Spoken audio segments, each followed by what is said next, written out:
देशमुख आणि घुले हत्या प्रकरणात समोर आलेली अवादा कंपनी.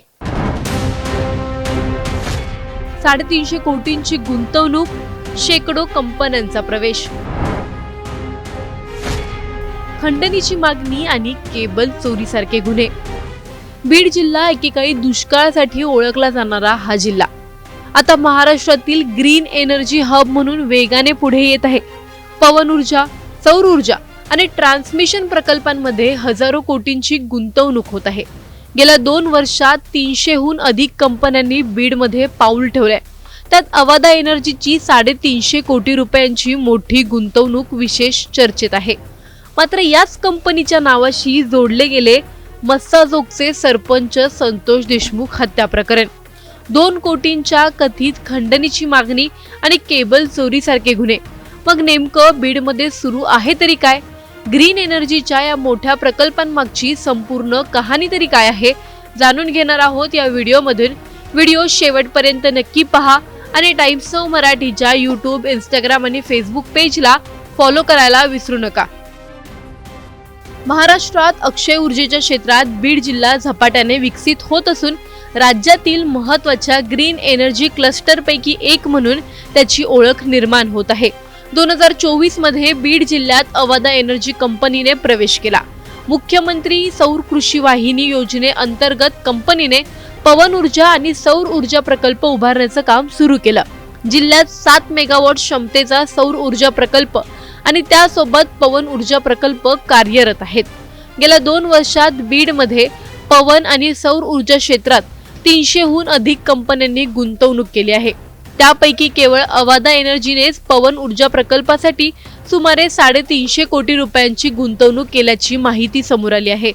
त्यामुळे बीड जिल्ह्याचे आर्थिक आणि औद्योगिक महत्त्व मोठ्या प्रमाणात वाढताना दिसत आहे.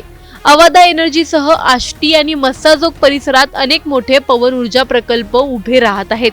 यामध्ये Torrent Power, JSW, Serentica Renewables, Renew Power आणि पनामा विंड एनर्जी या कंपन्यांचेही प्रकल्प सुरू आहेत. सौर ऊर्जा क्षेत्रातही बीड जिल्हा वेगाने पुढे जात आहे. चितगाव परिसरात सेल इंडस्ट्रीजचा 50 मेगावॉटचा प्रकल्प, क्लीनटेक सोलरचा सुमारे 30 मेगावॉटचा पीक क्षमतेचा प्रकल्प आणि महाराष्ट्राचा 67.2 मेगावॉटचा सौर प्रकल्प कार्यरत आहे.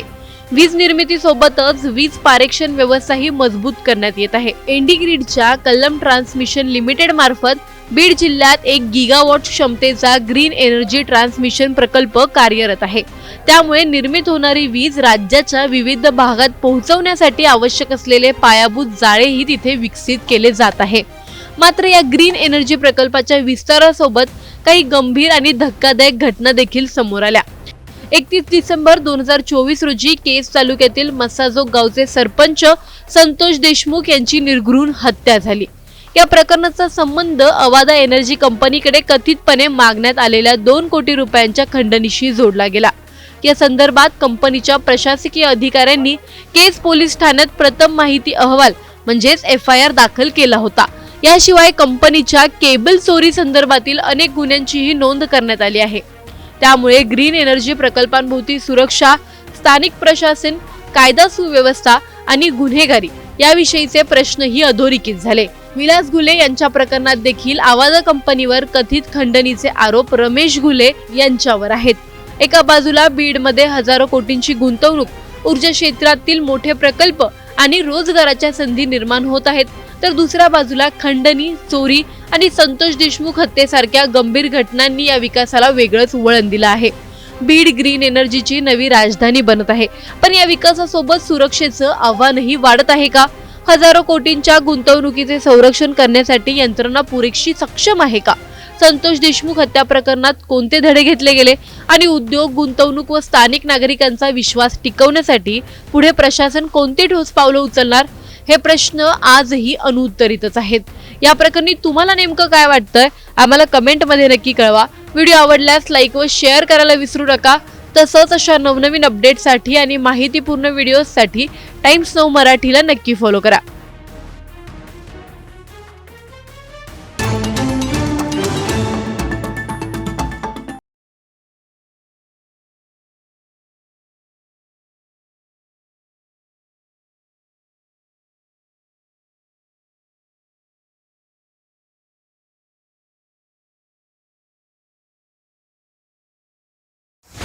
4 वर्षांच्या चिमुकल्याने वाचवले 22 जीव. भिंतीवरील तडे पाहताच आईला दिला इशारा. क्षणात इमारत कोसळली, पण मोठी जीवितहानी टळली. मुंबईतील मानखुर्दमधून एकाच वेळी धक्कादायक आणि दिलासा देणारी घटना समोर आली. अवघ्या 4 वर्षाच्या चिमुकल्याच्या प्रसंगावधानामुळे तब्बल 22 जणांचे प्राण वाचल्याचा दावा केला जात आहे. खेळता खेळता भिंतीला पडलेले तडे त्या चिमुकल्याच्या नजरेत आले आणि त्याने तात्काळ आईला याची माहिती दिली. त्यानंतर कुटुंबियांनी दाखवलेल्या सतर्कतेमुळे संपूर्ण इमारत रिकामी करण्यात आली. काही तासातच ही इमारत कोसळली. मात्र सामान आणण्यासाठी पुन्हा आत गेलेला एक तरुण जखमी झाला. दुसरीकडे याच मानखुर्दमध्ये काही अंतरावर घडलेल्या दुसऱ्या दुर्घटनेत 6 जणांचा मृत्यू झाल्याने अनेक गंभीर प्रश्न उपस्थित होत आहेत.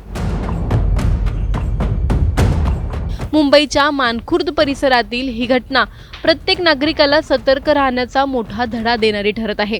रविवारी सकाळी मानखुर्द येथील एका इमारतीच्या तळमजल्यावर भाड्याने राहणाऱ्या अली कुटुंबातील अवघ्या 4 वर्षांचा मुलगा घरात खेळत होता. खेळत असतानाच त्याचं लक्ष अचानक घराच्या भिंतीकडे गेलं. भिंतीवर मोठे तडे पडल्याचं त्याला दिसलं. एवढ्या लहान वयातही त्याने ही बाब दुर्लक्षित न करता तात्काळ आपल्या आई मेहर अली यांना याची माहिती दिली. मुलाने सांगितल्यानंतर मेहर अली यांनी स्वतः घराची पाहणी केली. त्यावेळी केवळ भिंतीलाच तडे गेले नव्हते, तर जमिनीचा काही भागही खचत असल्याचं त्यांच्या निदर्शनास आलं. परिस्थिती अत्यंत गंभीर असल्याची जाणीव होताच त्यांनी कोणताही वेळ न दवडता घरमालकाला याची माहिती दिली. इतक्यावरच न थांबता अली कुटुंबियांनी इमारतीतील सर्व रहिवाशांना आणि शेजारील 2 घरांमध्ये राहणाऱ्या नागरिकांनाही तातडीने बाहेर पडण्याचं आवाहन केलं. सर्वांनी प्रसंगावधान दाखवत दुपारपर्यंत संपूर्ण इमारत आणि आसपासची धोकादायक घरे रिकामी केली. यामुळे संभाव्य मोठी दुर्घटना टळली. मात्र सायंकाळच्या सुमारास 24 वर्षीय रेहान अली हा घरातील काही महत्त्वाचं सामान आणण्यासाठी पुन्हा इमारतीमध्ये गेला. नेमकं त्याच वेळी इमारत कोसळली. रेहानने प्रसंगावधान राखत जीव वाचवण्यासाठी बाहेर धाव घेतली. मात्र इमारतीचा एक लाकडी फळा त्याच्या खांद्यावर कोसळल्याने तो जखमी झाला. त्याला तातडीने घाटकोपरच्या राजावाडी रुग्णालयात दाखल करण्यात आलं असून त्याच्यावर सध्या उपचार सुरू आहेत. या संपूर्ण घटनेत 4 वर्षाच्या चिमुकल्याच्या सतर्कतेमुळे तब्बल 22 जणांचे प्राण वाचल्याने परिसरात त्याचं सर्वत्र कौतुक होत आहे. मात्र याच मानखुर्द परिसरात रविवारी रात्री आणखी एक अत्यंत दुर्दैवी घटना घडली. जनतानगर परिसरातील हनुमान मंदिराजवळ चाळ क्रमांक 5 मधील तळमजला अधिक 3 मजल्यांची कच्ची चाळ आणि त्यातील 2 ते 3 घरे रात्री 8:30च्या सुमारास अचानक कोसळली. या दुर्घटनेत 5 लहान मुलं आणि एका महिलेसह एकूण 6 जणांचा मृत्यू झाला, तर 1 जण गंभीर जखमी आहे. घटनेची माहिती मिळताच राष्ट्रीय आपत्ती प्रतिसाद दल, मुंबई अग्निशमन दल, स्थानिक पोलीस, महानगरपालिकेचे अधिकारी आणि 108 रुग्णवाहिका तात्काळ घटनास्थळी दाखल झाल्या. युद्ध पातळीवर बचाव कार्य राबवण्यात आलं आणि ढिगाऱ्याखाली अडकलेल्या नागरिकांना बाहेर काढून जवळच्या रुग्णालयात उपचारासाठी दाखल करण्यात आलं. एकाच परिसरात काही तासांच्या अंतराने घडलेल्या या 2 घटनांनी मुंबईतील जुन्या आणि धोकादायक इमारतींचा प्रश्न पुन्हा एकदा ऐरणीवर आणला आहे. एका 4 वर्षाच्या चिमुकल्याने दाखवलेल्या सतर्कतेमुळे 22 जणांचे प्राण वाचले. पण असा इशारा एखाद्या लहान मुलालाच का द्यावा लागतो? धोकादायक इमारतींची वेळेत तपासणी का होत नाही? मानखुर्दमधील 6 निष्पाप जीवांचा बळी गेल्यानंतर तरी प्रशासन जागं होणार का? आणि मुंबईतील अशा किती इमारती अजूनही पुढच्या दुर्घटनेची वाट पाहत उभ्या आहेत? हाच सर्वात मोठा प्रश्न आहे. तुम्हाला या प्रकरणी काय वाटतं? आम्हाला कमेंटमध्ये नक्की कळवा. व्हिडिओ आवडल्यास लाईक व शेअर करायला विसरू नका. तसंच अशा नवनवीन अपडेटसाठी आणि माहितीपूर्ण व्हिडिओजसाठी टाइम्स नाऊ मराठीला नक्की फॉलो करा.